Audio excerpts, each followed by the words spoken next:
Hey everyone, welcome back to some new malicious compliance stories. I hope you had a great day. Thanks for all the feedback on the last video. The first story is called Say Goodbye to Your Workforce. In November of 2020, my job was having a company-wide Zoom meeting to discuss the state of the company. Everyone was nervous because the last company meeting ended with us being told that raises and hiring were on hold and that if revenue continued to decrease, then pay cuts and demotions would be coming. So during the call, the CEO started on what he considered a high note for the company. He was very proud of the fact that for the entire 2020, where all employees were working from home, the company continued to pay the full rent for all 3 buildings that we have in the amount of $250,000 a month. He was proud that he was able to keep all the leases on these properties. Then he stated that due to the revenue being down compared to 2019, that pay cuts are looking to start January 2021. He was also disappointed that we employees were not giving our all to the company. The exact quote was, "I see a lot of people logging off after the 8 hours. This is very disappointing. We are a family here and we all need to be pulling our weight. With everyone working from home during this time, I don't understand why working outside of your normal hours is such a hard concept. We should all be shipping in to make this company better. And if you are only working here for a paycheck, then we can shake hands now and part as friends. Because I only want dedicated employees working for me." To clear some things up, this is in Illinois and everyone there is salaried and is not offered overtime. So needless to say, after hearing this, morale dropped significantly in the company, and by the time I left on April 30th, more than a third of the company employees had quit. My manager, who was the head of the finance department, actually had the audacity to ask why there was such a mass exodus. But then again, I found out after I left that he received a bonus for keeping his budget low due to applying pay cuts before it was necessary. The next story is called The Bride's Great Mistake. I work at a day spa with a full hair salon and we just opened back up for services due to shutdowns at the beginning of the month. We have strict capacity limits mandated by the government. This includes not allowing anyone in who doesn't have an appointment. We are currently slammed. Each day we are fully booked between 3 hairstylists until late August, that's with them opening up for extra days. If we get a cancellation, it fills up the same day, sometimes within an hour. So a woman had booked an appointment to get her hair done up for her wedding this past Saturday and had also booked her sister in to get her hair done as well. She was lucky to get a spot as it is, but there had been a cancellation. She called this past Tuesday and the conversation was as follows. "Hi, thanks for calling the spa. How may I help you?" "Hi, yes, I have an appointment for my sister and me to get our hair done for my wedding this Saturday." "Yes, I see that here." "Okay, I need to cancel my sister's hair, but instead she and a friend are going to come in at the same time to take pictures of me getting ready." This was within the 48-hour cancellation policy, so the cancellation was no problem. For the other thing, "Oh, I'm sorry, but unfortunately we are under strict capacity limits, so anyone who isn't booked for an appointment isn't permitted to come in. As it is, if you were keeping your sister's appointment, which was booked with the same stylist after the bride, you would have to exit the building before she can come in for her appointment." "Are you serious? That's ridiculous. Cancel my appointment as well." "Yeah, I'm so. Click. She hung up on me. So I cancelled the appointment with lots of notes and made sure the rest of the desk staff as well as the owners and the stylists were aware of the situation. I'll admit we all had a bit of a chuckle at her tantrum because we don't think she realized how hard it would be to get an appointment for a Saturday at this late notice. Not to mention when every other salon is under the same rules as us. We thought that was that. The appointment was booked up on the same day. Fast forward to Thursday and I get a call. "Hi, do you have any appointments this Saturday for a bridal updo?" "I'm so sorry, we are booked solid for Saturday." "Okay, thank you." As I hung up, I looked at the caller display. It was the client who cancelled, calling from her sister's phone. I confirmed the name and phone number in our booking system. Exact same one. It seems like they did indeed try to book somewhere else and had no luck, so tried calling us back. Congratulations, you played yourself because you threw an adult temper tantrum the week of your wedding. The third story is called I Am Not Stubborn. I can remember this event clearly. The family laughed about this for years. The year was 1985. Dad just brought home a brand new car, a 1985 Caprice Classic. Mom and Dad picked it out together weeks ago and he just picked it up from the dealership. We went for a drive so they could show off the new car to us kids and some close friends who were excited for my parents. Dad had an old half-ton he drove to work and back, so the car was left with Mom most days. Some days she drove it, but others she didn't need to go anywhere, so it sat in the driveway. Now here I will mention there's a huge height difference between Mom and Dad. Dad was roughly 6'5" and Mom was roughly 5'2". Needless to say, the driver's seat needed to be moved for each of them. Dad got petty one day and pulled one of his little pranks on Mom. He took the car to work one day, which was not unusual if he didn't feel like driving his truck. While he had it at work, he welded the driver's seats where he feels comfortable and never said a thing to Mom. Probably 2 or 3 days later, Mom had to go to a doctor's appointment or something like it. When she got in the car, she tried adjusting the seat, but it never budged. She came into the house and asked me to go look to see if I can figure out what was wrong. As soon as I looked at the track where the seat should slide, I see the weld. I pointed it out to Mom. When Mom got mad, she always looked like she just ate 30 lemons and she gets quiet. When she went quiet when I was a kid, I knew it was about to go down. She went into her bedroom and grabbed pillows to put behind her so she could reach the pedals. By the time she got to the appointment, she had the sourest look on her face. We left the appointment and I thought we would be heading home, but we started in a different direction. I didn't dare ask where, I just sat back for the ride and shut my mouth. After a few kilometers, I realized we were heading to Uncle Ernie's place. This is where we brought Dad's work truck to get fixed and Mom's uncle. Mom got out of the car and showed Uncle Ernie where Dad welded the seat all the way back. He kind of giggled and asked what she wanted him to do about it. Mom told him to cut off the gas and brake pedals and weld something on there so her feet can reach the pedals with the seat all the way back. After some time, measurements and welding, it was done and we went home. It wasn't until the next night when Dad was heading to the Legion like he did most nights. Within a minute he came bursting through the door, ripping about the pedals. Mom just looked at him with a look of amusement which made him angrier. He asked her where she got the idea to mess around with the brand new car. Again, with the same look as before, she answered, "If you didn't weld the seat to your position, but I drive the car more and can't reach the pedals, what am I supposed to do? Now, if you want to take your truck tonight, you can take the car tomorrow and remove the welding from the seat first so it moves right. Then you can take the extension of the pedals." And that is exactly what he did too. Do you think he would learn his lesson? Not my dad. He always said, "I am not stubborn and I will fight to death to prove it." The next story is called Only 7 or 8 Emails. I was working in an outsourcing company. Before I joined the company, there were 2 people doing my job. Both left before I joined. I was alone doing the job of 2 people. I had to send weekly reports to the client's head manager and the client would visit job sites once a year. As a means of control and reporting, there was a general mailbox to where clients should send all requests that needed to be addressed.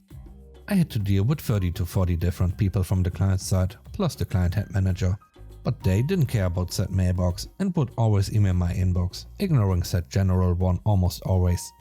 Since I was alone doing the work of 2 people, I was almost always behind on the workload and would get the idiots on the other side constantly complaining to their manager. He would, in turn, complain to my managers how it was possible that you can't deal with 7 or 8 daily emails and be behind on the work.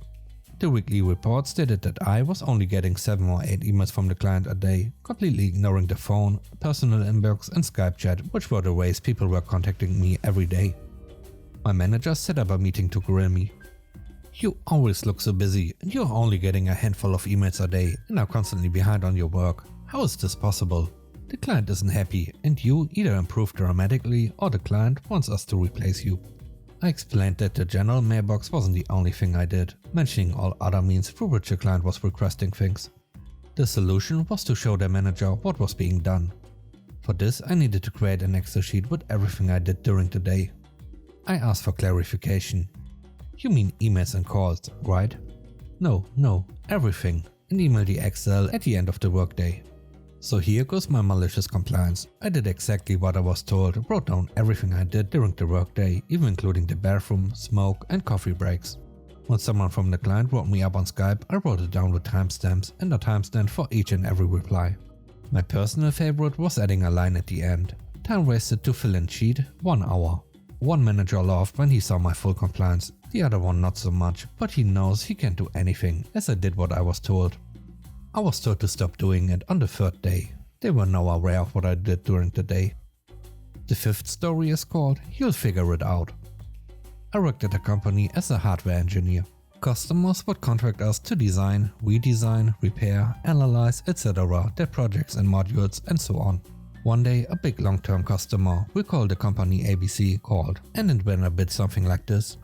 Hello, we have a module that is not working. Can you analyze and fix it? Hello ABC, can you go into more detail? What exactly is not working? Is it hardware or software related? We supported both.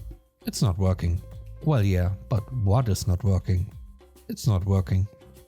Alright, can we have the technical docs so we can start analyzing them? No, can't do, but here's the faulty module. How do you expect us to work on the module without having a clue what it's supposed to do? You'll figure it out. Basically, this went on for about a week. After that, we just said okay. I asked my boss, since I was supposed to work on it, how I should go on with the task. My boss, the crazy lovely guy he was, just said, "You heard them, we have to figure it out. So complete reverse engineering of the module and make sure you write down every single minute you work on it." A reverse engineering process is a long and tedious process of tracing every single copper trace on a board. Basically starting with the finished product with the goal to redraw the schematics for it. Think of it like having a meal with 5 courses and in the process of eating figuring out the exact steps the cook took to make it.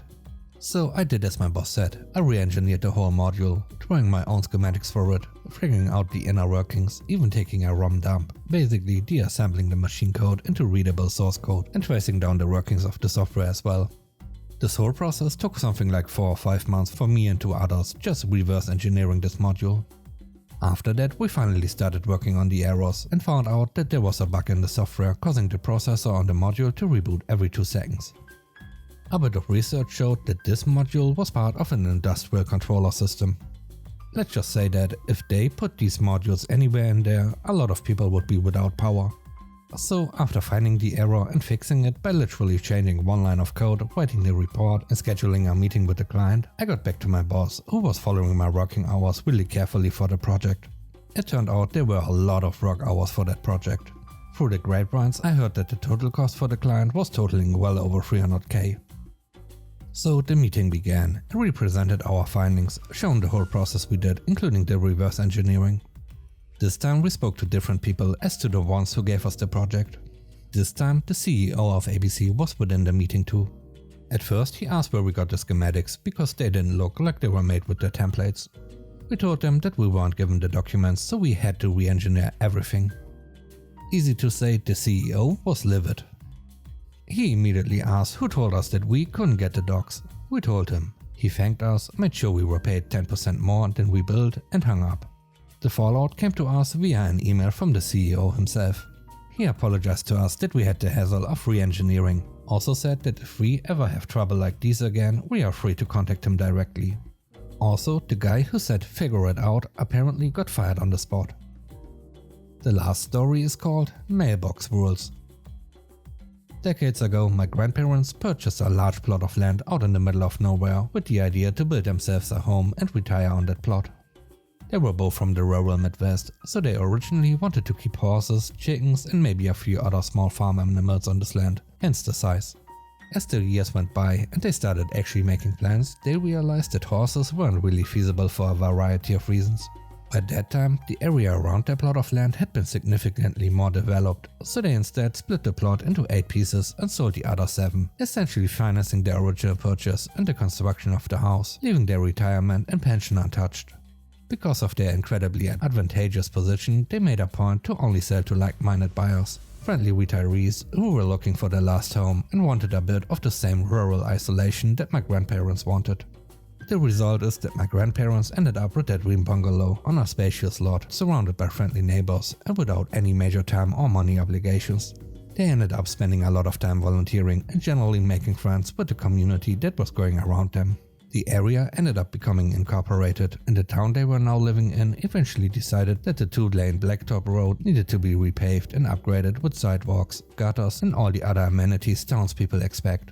Now, the county that the town was incorporated from had planned ahead, and there was plenty of room set aside for exactly this type of project, so none of the residents needed to move their fences or give up property to the state. However, most of them had placed their mailboxes on a post about a half dozen of feet from their property line, nearer to the road so that the postman had easy access. When the construction started, a city representative visited each property on the street and gave them a heads up on what to expect, and also asked that the residents move their mailboxes to make room for construction. My grandfather, being of light schedule and helpful demeanor, offered to help his neighbors temporarily relocate their mailbox and post. He had retired from a career as a handyman and several of his children own landscaping or similar businesses. So he and my uncle spent a few hours with a mini backhoe and unearthed all 8 of his neighbors' mailbox posts, cement and all. He saved the post to reinstall when the road was complete and mounted the mailbox proper on each property's fence. Lo and behold, on Monday they had no mail service. After a bit of investigation, they realized none of their neighbors did either. So the next morning my grandfather waited outside to see what the problem was. Right on time, the mailman drove down their side of the street, completely ignoring all 8 properties. Redoubling his effort, the next morning my grandfather was able to flag the mailman down and ask what the problem was. According to my grandfather, the very curt response was, "I'm not required to deliver to any mailbox more than 36 inches from the edge of the road." A call to the postal service confirmed this rule. The mailman may deliver outside that limit if they want, but they are not required to. Now it's pretty amazing what you can get done with 8 business hours of free time. The problem was that 36 inches from the current edge of the road is in the way of construction. My grandfather spoke to the construction supervisor, who was sympathetic but just as stuck as my grandfather was. My grandfather then visited the postal office and returned with a current copy of the regulations about mailbox locations. After a few hours of study and another visit to the construction supervisor's office with a half-dozen donuts and some coffee, he had formulated a plan. Remember his sons who ran landscaping businesses? My grandfather got in his truck and visited both businesses. He returned home with 8 20-gallon plant pots. These things are huge, 30 inches tall and just about as large around. You see, while the construction guys couldn't mess with a federally protected fixed mailbox, they were happy to move a pot out of the way in the morning and back when the job was finished for the day, which is a pretty easy task when you have moving equipment nearby. So each post was replanted in a 20-gallon pot and each mailbox was remounted on a post and each pot was placed conservatively within 36 inches of the current road's edge. The kicker was that a mailbox post that is meant to stick 4 feet out of the ground has at least 2 feet buried in the ground. In other words, it's a 6-foot post. When you put that inside a pot with a few inches of soil underneath and that pot on the surface of the ground, a mailbox on top is easily more than 6 feet in the air. You see, the mailbox codes clearly specify how far horizontally a mailbox needs to be from the road, but say nothing about how high that mailbox needs to be. It took a few more conversations with the postman and a visit from the local inspector, but the mailman spent the better part of 6 months delivering to 8 mailboxes 6 feet in the air rather than walk the extra 6 feet to the fence.